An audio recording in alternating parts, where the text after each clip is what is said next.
Welcome to The Explainer. We're all about taking these really complex topics and turning them into clear, actionable knowledge you can actually use. So, have you ever felt completely lost in that alphabet soup of government agencies? You know, the IRS, CBP, USCIS. If you have, you're definitely not alone. It can feel like this impenetrable maze that was basically designed to be confusing. Well, today we're going to do more than just read off the rules. We're actually going to decode the system. This explainer is a deep dive into the real mechanics of compliance, security, and support, and the goal here is to turn all that confusion into confidence. Think of this as your map through the maze. Okay, let's dive right in. We're going to start by really understanding the core mechanics of compliance. And to do that, we'll use a real-world IRS process as our example, so you can see how this stuff actually works on the ground. So, imagine you're a tax preparer. The whole thing often kicks off with an official notice in the mail. Step 1, getting IRS Letter 6222. Now, what's so important to get here is that this is not an audit of the clients. Nope. It's a request for their files so the IRS can examine the preparer's own compliance with the rules. And this reaction, it is incredibly common. The immediate feeling is panic, right?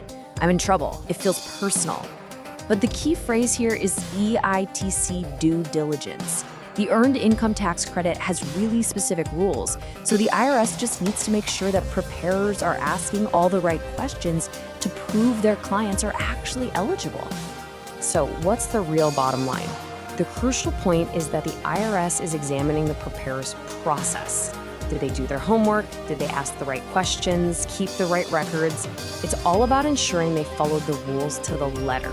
And that ultimately protects everybody, the taxpayer and the integrity of the whole system. And this is why choosing the right professional is so important. I mean, this just illustrates it perfectly. It's not just about getting your taxes filed. It's about who can stand with you if the system comes knocking. As you can see, professionals with unlimited rights, that's your enrolled agents, CPAs, and attorneys, they can represent you on any tax matter, which gives you the absolute highest level of support. All right, let's switch gears a bit from compliance to security. We're about to see how the government's role in security goes way beyond what you might think. From protecting a massive event like the Super Bowl, all the way down to your personal computer. This quote really captures the whole mindset of U.S. Customs and Border Protection.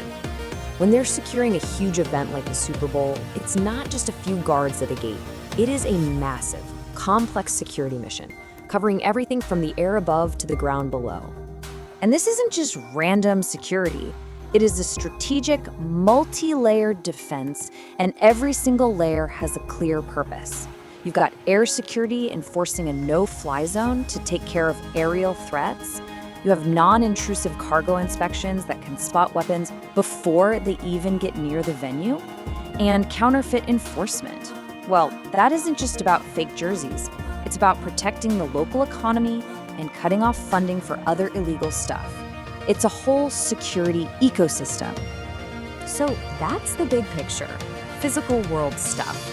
But how do these same principles, this proactive multi-layered defense, how does it apply to the digital world? Well, protecting your business and your client data means you have to understand all the different ways you can be attacked online. Cybercriminals use some pretty sophisticated tactics.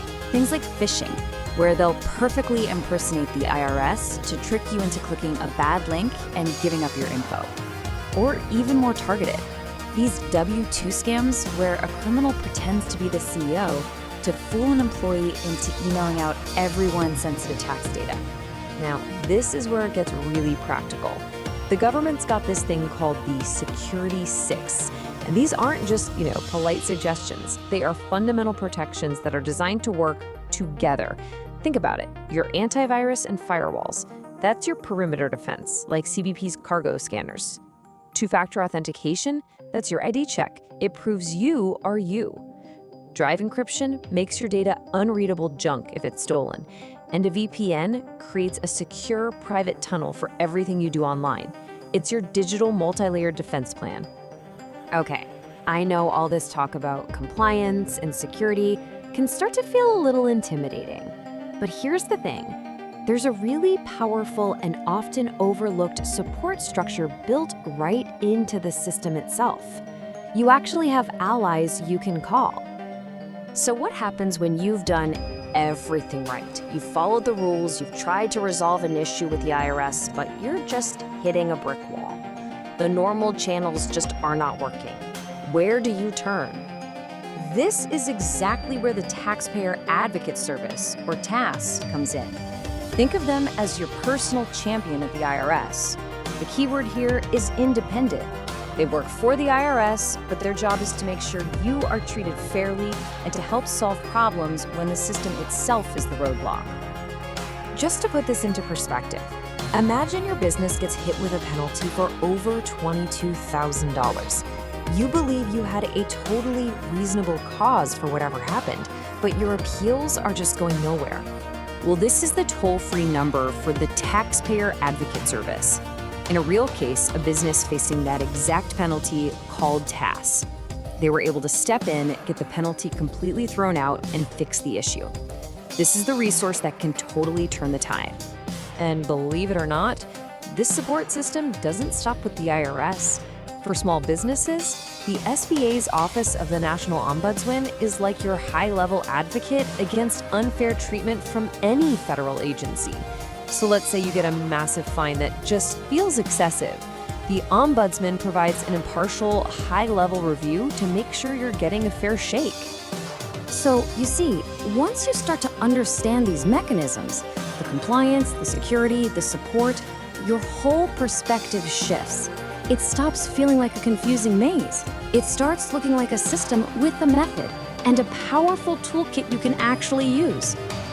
So if there's one thing to take away from all this, it's to know your resources. You have powerful advocates who can step in for you, like Taz and the SBA Ombudsman. You have clear security protocols that work, like the Security 6. And you always have direct access to free, accurate information on official.gov websites. Look, understanding how these systems actually work, the logic behind the forms, the strategies behind the security, and the allies you can call, that's the first and most critical step. It's how you go from being lost in the maze to navigating it with real confidence and control.